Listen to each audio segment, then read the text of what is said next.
for us, Returnship is about creating an opportunity for people who've gone out of the workplace for any number of reasons to have an opportunity to come back. So the idea is to create an opportunity to leverage amazing life experiences that people have in the current day, but have dropped out of the workforce for whatever reason. I think it's a very straightforward premise, but it's unbelievable how many people don't have the opportunity to come back to work, particularly around this notion of women who leave working around the maternity break. So as we looked at our data over many, many years, we saw that we had a couple points when women who were on a fast track, going to do really amazingly well, did decide to prioritize family over work life. And we would lose a lot of these folks, and a lot of times, even though we'd want them to come back, they just didn't have either the confidence or the impetus to come back.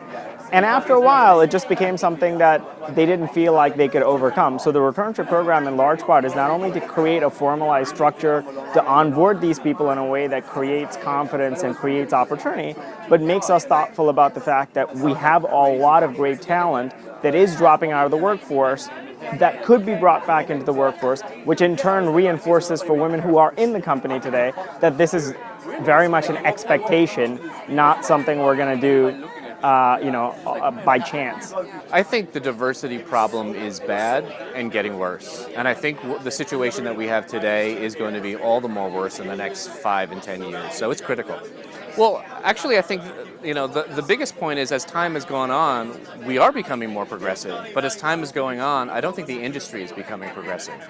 So we have new approaches towards meeting the needs and engaging different audiences, but I don't see the internal creative teams changing as quickly as they should.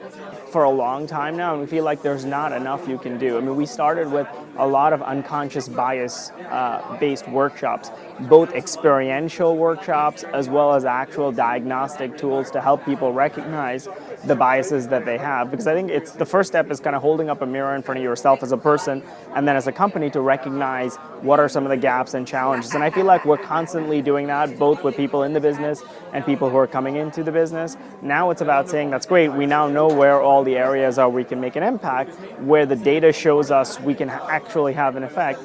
What are the sets of things we can start to do that?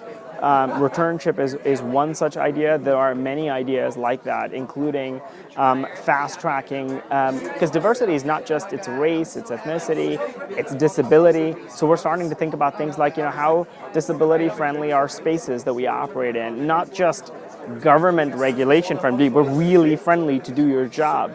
And how do we start to think about that? And there's a few programs we've got, both of people who are within the business, who suffer from some form of disability, but also starting to use that as a platform to attract new and different talent.